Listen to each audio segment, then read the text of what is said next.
제가 생애 처음으로 강단에 서서 설교를 하게 되었습니다. 너무 떨리는 거 보이시나요?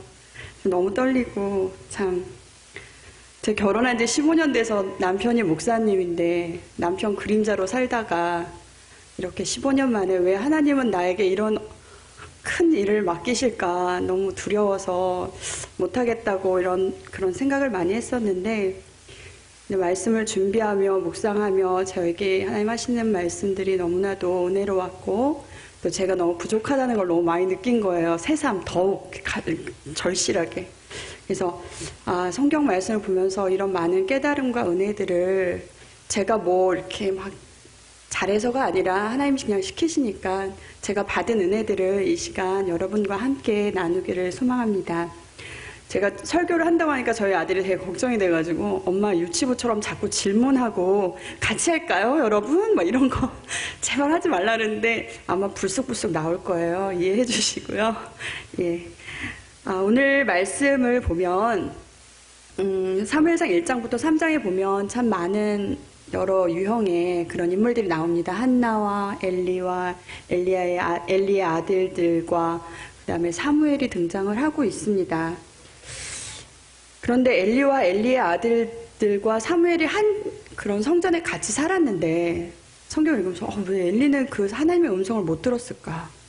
너무 궁금한 거예요. 홈리와 비느하스가 엘리의 아들들인데 그 아들들은 왜 하나님의 말씀 못 듣고 걔네들은 뭐 하고 있었지? 막 이런 생각이 들으면서 성경을 점점 계속 읽게 되고 이 기회를 통해서 저도 성경 연구라는 거를 아주 좀 열심히 해봤습니다. 엘리의 집안은 제사장의 집안이었고 엘리의 아들들은 금수저를 물고 태어난 제사장의 아들들이었죠. 그래서 자신의 위치를 잘 모르고 사무엘상 2장 15절에 보면 얼마나 제사에 대해서 그러니까 중요하게 여기지 않고 있는지를 성경 말씀에서 그대로 보여주고 있어요. 하나님께 먼저 제사를 드리고 제물을 자기가 취하는 것이 제사장인데 이 아들들은 아버지가 하던 그거를 그대로 보고 배운 게 아니라 참 신기하게도 이들은 자기들이 먼저 제물을 취하고 안 그러면 막 이렇게 협박하고 이런 거를 볼 때 벌써 엘리 가문에 그런 예배가 무너지고 있고 제사장으로서 예배를 세우는 일들이 점점 무너지고 있구나. 예배라 함은 우리가 예배를 드림으로 인해서 하나님의 임재하심을 이렇게 느끼잖아요. 그리고 이 시간을 통해서 하나님과 함께하고 내가 또 일주일을 살아나가는 힘을 얻는 그런 삶의 심장과 같은 그런 역할을 하는 것이 예배인데 그런 예배를 이렇게 무너져가고 소홀히 여기는 그 엘리 아들들을 보면서 그들의 삶이 무너지고 있겠구나 이런 생각을 하게 됐죠. 근데 이제 이런 거를 성경으로 이렇게 읽으면 객관적인 입장에서 보는 거예요. 제 생각, 제 일이 아니고 그래 엘리 너무 힘들었겠다. 이런 아들들을 뒀으니까 얼마나 힘들까.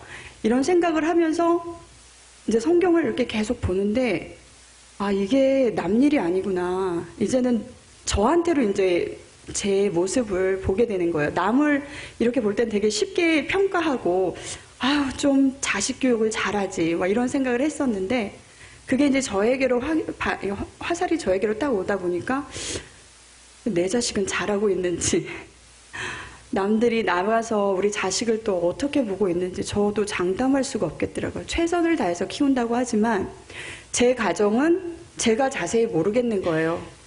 남 일에 대해서는 쉽게 이렇게 얘기할 수 있지만 그게 부모의 모습이 아닌가 싶어요. 제 자녀를 어디까지 가르쳐야 되고 어디까지 내가 이끌어줘야 될지를 잘 모르는 거죠. 왜냐하면 부모의 역할에 대해서 저희가 학교에서 배운 건 하나도 없잖아요. 그리고 부모의 길은 누구나가 다 처음 가는 길이기 때문에 많은 실수를 하게 되지만 그런 실수들을 스스로 바라보면서 반성하고 잘 가고 있는지 이렇게 뒤돌아볼 수 있는 여유들은 많이 없는 것 같아요. 사느라고 우리가 너무 힘들어서. 그렇다면 우리가 엘리하고 다를 게 뭐가 있나. 엘리도 그냥 내가 이렇게 하면 잘 따라오겠지. 쟤네는 내가 제사장의 역할을 잘 수행하면 쟤네도 같은 길을 가겠지. 그냥 이렇게 내버려 두면 잘 따라오겠지. 이렇게 생각했을 텐데 현실은 정반대의 상황이 나타나는 거예요. 그럼 우리는 어디까지 어떻게 가르쳐야 되는지 뭘 1번부터 10번까지 이렇게 놓고 좀 커리큘럼이 쫙 짜여 있어서 이렇게 좀 가르칠 수 있는 그런 툴들이 개발되었으면 너무 좋겠는데 그렇지가 않죠. 학원 같으면 우리가 경험을 했잖아요. 공부는 해봤으니까 아 내가 국어가 모자라면 국어 학원에 보내면 되고 사회가 부족하면 애들 데리고 내가 뭐 좀 이렇게 여행을 하면서 좀 가르쳐주고 뭐 역사를 가르쳐주고 이러면 되는데 신앙은 학원이 없어요. 신앙 학원이 없고 고작 우리가 투자하는 건 일주일에 1시간 아이들이 와서 예배 드리는 그 시간이 전부죠. 그래서 저는 이 성경 말씀을 묵상하면서 아, 신앙의 조기 교육이 정말 중요하구나. 예, 엘리 제사장의 아들들은 너무 많이 컸고 그 안에 분명 제사로 인해 부모가 너무 바쁜 와중에 조기 교육에 실패하지 않았나 이런 생각이 듭니다.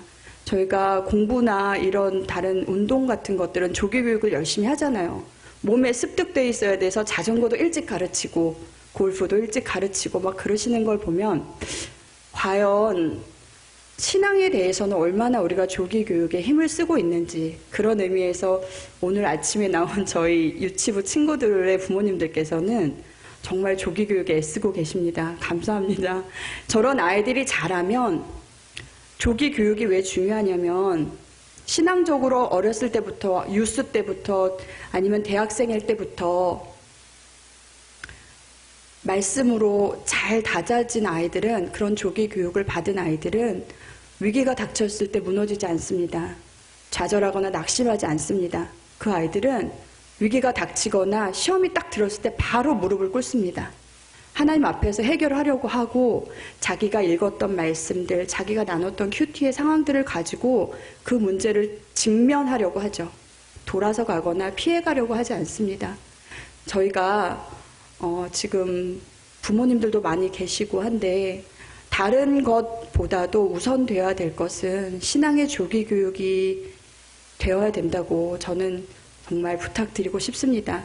다른 거 없어요. 다른 거 없고 그저 뭐 아침에 일어나서 성경 한 구절이라도 읽어서 보내시던가 아니면 부모님이 아침에 쓰시면 돼요. 1절만 이렇게 읽어가지고 이렇게 붙여주시면 나가면서 그 한 절 읽고 나갈 수 있도록 이렇게 해주시면 참 좋을 것 같아요. 왜 그걸 해야 하냐면 우리 아이들이 혼탁한 세상에서 살아갈 때는 사람의 눈으로 세상을 볼 때는 항상 부족한 것밖에 없어요. 왜냐하면 사람은 하늘만 보고 살잖아요.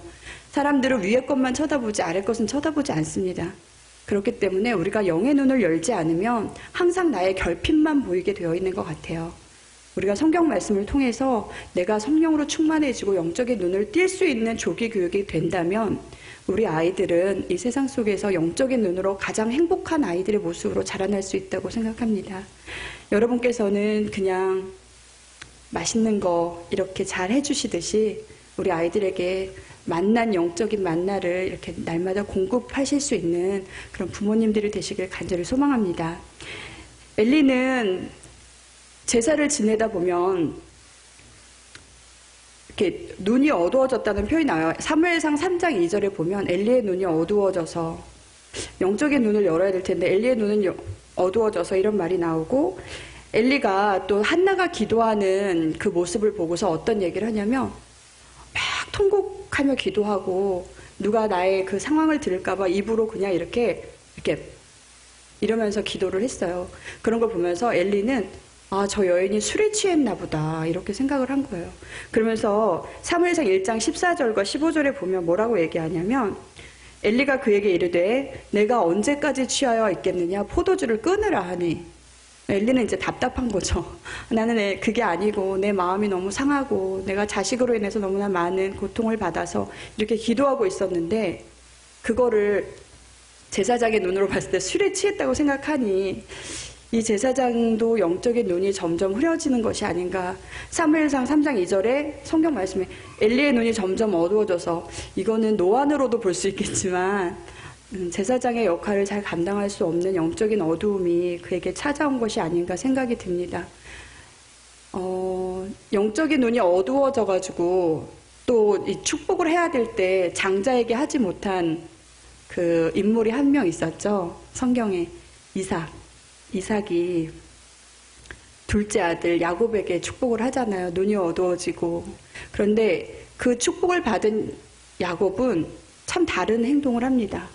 이게 영적인 눈이 밝아야 되는 이유들, 영적인 눈이 밝아 있으면 어떤 일들이 일어나냐면, 야곱은 자기 아들 요셉이 므낫세와 에브라임을 데리고 와서 축복을 해달라 그러잖아요. 그러면 그 당시 이스라엘의 오른손은 권력, 힘, 선, 축복의 의미였단 말이에요. 그래서 오른쪽에 아이를 두면 축복을 할 수 있는 거예요. 오른손의 축복이 굉장히 큰데, 이제 요셉도 부모니까 큰 아들을 야곱의 오른쪽에 앉히고, 둘째 아들을 왼쪽에 앉혀서, 므낫세를 왼쪽에 앉혀서 아버지 야곱이 축복해 주기를 바라는데, 이삭과는 달리 요셉은 어떤 축복을 하죠? X자로 이렇게 딱 축복을 하는, 영적인 눈으로 축복을 하죠. 네. 그러자 창세기 48장 8절 2절에 보면 뭐라고 하냐면, 요셉이 그럽니다. 아버지가 오른손을 에브라임에 이렇게 얹은 걸 보고 기쁘지가 않은 거예요. 장자한테 축복을 줘야 되니까. 아버지의 손을 이렇게 들어서 에브라임 머리에다 이렇게 딱 옮기려고 하는 거죠. 이 모습을 제가 보면서, 아, 이게 참 부모의 약함이구나. 우리가 영적인 눈으로, 성경의 말씀에 근거한 영적인 눈으로 바라보지 않고 내 자식을 볼 때 무조건 장자이기에 이렇게 가는 그런 게 있구나. 근데 하나님 보시기엔 그게 아닐 수 있는데, 그게 바로 내 자식에 대해서도 잘 모르는 우리의 영적인 모습인 것 같습니다.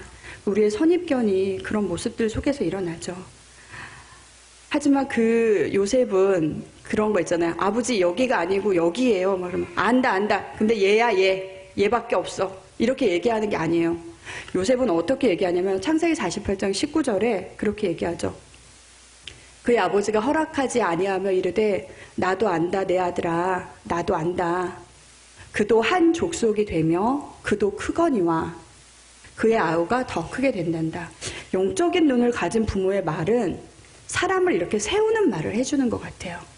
아니야, 아유, 쟤는 안 돼. 이게 아니라, 그래, 얘도 잘 될 거야. 얘도 큰 민족을 이루겠지만, 얘는 더 큰 민족을 이루겠구나. 둘 다 같은 큰 민족을 이룬다는 의미에서, 이렇게 세워지는 말을 할 수 있는 부모는 영적인 눈을 가진 부모일 수밖에 없다는 거죠. 저도 아이를 키우면서 날마다 후회하고 회개하는 일들이 아이에게 막, 너는 포기해야 되겠어, 뭐 이러는데, 하나님이 포기하지 않는 아이를 우리가 포기하면 어떻게 되겠어요? 그러니까 절대로 그런 부정적인 말들은 하지 마시고, 우리가 영적인 눈을 열어서 긍정적인 말로 아이들을 세워주는 것이 우리의 부모가 해야 될 일이 아닌가 생각합니다. 그러려면, 우리가 그냥 인간적인 생각으로 변화되지 않은 속사람이 있으면 될 수가 없죠. 그러기 위해서는 우리 가정 안에 말씀이 새롭게 세워져야 됩니다. 말씀이 세워져야 되는데, 영적인 눈이 만약에 이렇게 어두워진 가정에서 가장 흔하게 일어나는 일들을 한번 얘기해 보면, 부모는 자식의 상황이 안중에도 없어요. 그냥 내가 하고 싶은 말만 계속 하는 거야. 내가 생각할 때 너는 이걸 해야 되고 너는 이렇게 해야 되고 이렇게 살면 안 되는 거고. 근데 부모가 아닌 자녀의 입장에서는 어떻게 듣냐면, 그런 얘기를 다 듣는 게 아니에요. 착각하시면 안 돼요. 자녀들은 그런 능력이 있어요. 자기가 듣고 싶은 말만 들을 수 있는 능력이 끄떡거린다, 뉴스가. 그런 능력이 우리 안에 있거든요. 뉴스들 안에는 있어요. 그러니까 어떤 영적인 눈이 어두워지면 가장 제일 먼저 나타나는 게 배려하는 마음이 없어지는 거죠. 부모는 자녀의 상황을 배려하지 않고, 자녀는 부모의 상황을 배려하지 않고, 그래서 일어나는 충돌이 바로 우리가 힘들게 겪는 청소년과 그런 우리 부모들과, 아니면 나이가 많아도 그런 일들은 일어나고 있는 것 같아요. 영적인 눈을 가져야 합니다. 말씀으로 우리 가정이 새롭게 되어야 됩니다. 말씀을 새롭게 하기 위해서는 성경을 함께 읽는 게 제일 중요한 것 같아요. 저희 교회는 보면은 생명의 삶과 세나와 I love Jesus 이런 거 하는데, 저는 그거를 가정에서 하나로 통일하면 참 좋을 것 같다는 생각이 들어요. 그래서 저희 집은 이제 세나로 통일을 하려고 하는데, 왜냐면 같은 말씀을 읽고 같이 나누고 그러는 것들이 함께 무언가를 공유할 수 있는 말씀으로 하루를 살아간다면, 우리가 지금보다는 조금 더 나아진 영적인 눈으로 서로를 바라볼 수 있지 않을까, 그런 생각을 해봅니다. 또한 여러분들 이렇게 맛집 잘 찾아다니시잖아요. 근데 저는 맛있는 거 먹으면 저희 아들과 딸과 저희 남편이 너무 많이 생각이 나는 거예요. 그런데 과연 제가 이렇게 봤을 때 맛있는 맛난 이 영의 양식을 딱 봤을 때, 아멘, 이러고 나만 은혜 받는 것이 아니고 그 말씀을 이렇게 맛있는 거 먹었던 것처럼 우리 아이들에게도 또는 우리 남편이나 우리 배우자에게도 같이 나눠주는 그런 노력이 필요한 것 같아요. 캠페인처럼. 그래서 맛있는 맛난 그 영적인 양식을 먹었을 때 아까 말씀드린 것처럼 예쁜 손글씨로 쓰셔도 되고 요즘은 컴퓨터로 치셔도 되고 해서 문에 붙여두던지 아니면 싱크대나 냉장고 같은 데 두셔서 항상 음식을 먹을 때 먹을 수 있게 영의 양식으로 가득할 수 있도록 우리 가정을 그렇게 하시는 게 어떨까 이런 생각이 듭니다. 지금 부모님들한테만 이런 말씀을 드리는데 우리 젊은 친구들, 이씨 친구들이나 유스 친구들이 왔는데 우리 자녀들이 제일 청소년이 돼서 제일 보기 힘든 게 아침마다 씻고 드라이하고 얼굴 보고 머리 만지고 막 이러는 거 진짜 너무 오래 걸리잖아요. 그런 걸 보면서 참 어떻게 해야 되나, 야단을 쳐야 되나, 저 말아야 되나 막 이러는데 우리 자녀들 보면 쿨해지고 싶고 막 멋진 이성 친구 만나고 싶고 좋은 배우자를 만나고 싶고 막 그러면서 노력을 하잖아요. 그런데 영적인 눈이 어두워져 있고 내가 하나님 앞에 바로 서 있지 않으면 세상적인 잣대로 자꾸 뭔가를 판단하게 되죠. 그래서 세상의 잣대로 내가 자꾸 뭔가를 찾아가면 갈수록 내 주변에 있는 필요한 것들은 점점 멀어지고 있다는 걸 아마 느끼게 될 거예요. 이게 영적인 부분과 굉장히 연관되어 있어요. 내가 말씀으로 바로 서서 말씀에 기초한 영적인 눈이 딱 띄어 있을 때에는 이성을 바라보는 그 기준도 달라지고요. 내가 잡을 찾는 그 기준도 달라지고요. 내가 만족함의 그 정도도 굉장히 달라진다는 거죠. 우리가 여기에 또 이렇게 어르신들 계시는데 너무 젊은 친구들 위주로 제가 말씀을 드리는데 그 어르신들도 그런 것 같아요. 저희 엄마도 제가 40이 넘었는데 아직까지도 잔소리를 하세요. 전화에다 계속 막 불안해가지고 막 그러시면서 한 가지 성경 말씀은 인용해서 저에게 권면을 하세요. 그러면 엄마가 막 다른 건 다 잔소리로 들리는데 성경 말씀에 미희야 이렇게 나와 있더라 이렇게 얘기를 해주면 꼼짝을 못 하겠어요. 왜? 그럼 그냥 네 아멘 그냥 그러고 말거든요. 우리 부모님들께서도 너무 부족해 보이잖아요, 자녀가. 그럴 때 그냥 내 속에 있는 화로 아니면 좀 부족한 모습이구나 이러지 마시고 성경 말씀을 인용하셔가지고 그 아이에게 권면을 해주세요. 세워질 수 있는 말로, 영적인 말로 권면을 해주면 좀 부모와의 그런 꺼끌대는 관계나 불편한 그런 것들이 예수의 이름으로 하나가 될 수 있는 귀한 은혜가 있을 줄로 압니다. 네, 그리고 손주, 손녀들 계시잖아요. 걔네들한테는 요즘 너무 흔해서 장난감 사주는 거 다 소용없어요. 너무 흔하거든. 한 번만 가지고 놀고 나면 그냥 뒤돌아서면 또 다른 걸 원해요. 그런 거 말고요. 할머니, 할아버지들의 가장 큰 장점은 구수한 이야기가 있잖아요. 그러니까 성경에 나오는 많은 인물들을 이야기로 엮으셔가지고 재미있게 해주시면 자꾸 할머니, 할아버지 찾을 거예요. 그래서 그렇게 되면 우리 자녀들도 자꾸 자기의 자녀를 할머니, 할아버지 집에 데리고 가게 되고 그런 일들이 우리 가정 안에 말씀을 기본으로 해서 이루어진다면 더없이 좋은 복된 가정의 모습이 아닐까 그런 생각이 듭니다. 오늘부터는 어린 손자부터 손녀, 할아버지, 할머니까지 이렇게 말씀으로 무장되는 우리 연합 장로교회 식구들이 되시길 간절히 소망합니다. 다음에 보면 한나는 간절한 기도를 했죠. 간절한 기도를 왜 했을까요? 그냥 단지 자식이 없어서 내가 자식이 없으니 너무 외로워서 기도를 했을까요? 그때 상황으로 가보면 어떤 상황이냐면 그 고대에는 여인이 자녀가 없으면 하나님 앞에 버림받았거나 아니면 하나님과의 관계가 단절됐다고 끊어졌다고 생각하는 시대였어요. 그러니까 그 한나의 남편에겐 두 아내가 있었는데 한나와 분인나가 있었거든요. 분인나가 둘째 부인이었는데 분인나에게는 자식이 있었단 말이에요. 그러니까 그런 사회적인 분위기를 통해서 분인나가 한나를 계속 힘들게 하는 거예요.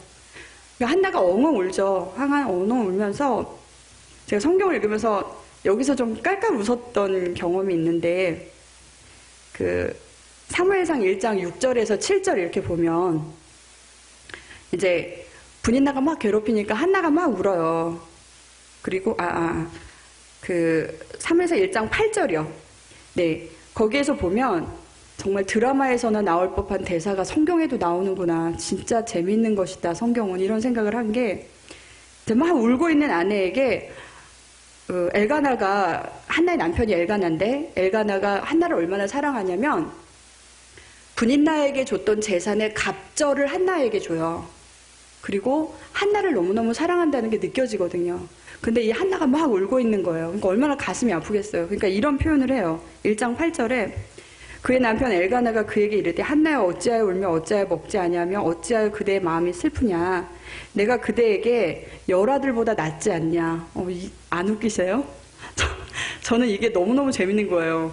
아니 열아들보다 어떻게 막 이러면서 남편은 이런 얘기를 할 수 있었던 게 그 당시 남편의 집안은 레위 지파였고 제사장 집안이었고 찬양 사역을 하는 믿음의 명문가 정도 되는 것 같아요. 믿음의 명문가라서 굉장한 자신감이 막 있었죠.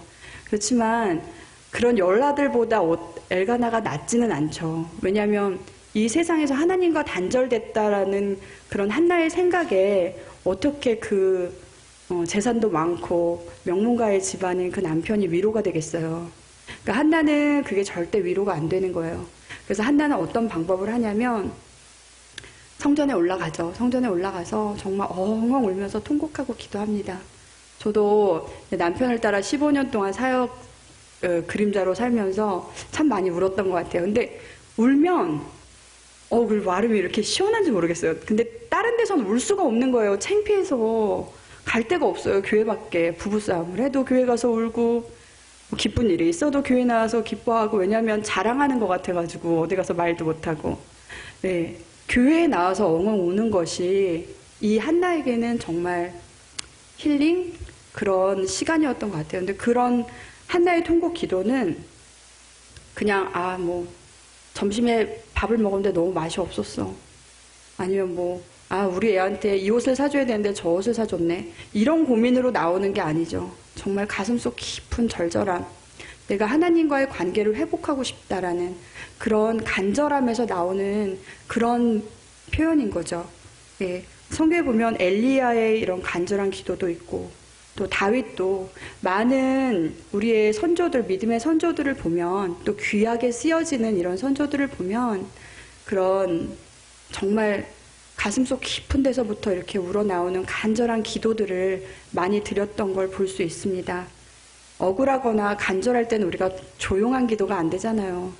막 큰 소리로 울부짖고 주야 하고 막 이렇게 하나님 달라고 왜 이런 일을 주시냐고 막 그런 마음으로 그렇게 하는 것이 우리의 간절한 기도가 아닌가 합니다. 근데 간절한 기도를 하는 그 상황이 우리에게 슬픔은 아닌 것 같아요. 우리에게 주시는 그 아픔이나 나를 통곡하게 하는 그 상황이 우리에게 벌로 주시는 것이 아니라는 것을 마태복음 5장 4절에 보면 알 수 있어요. 애통하는 자는 복이 있나니 그들이 위로를 받을 것이며. 아멘.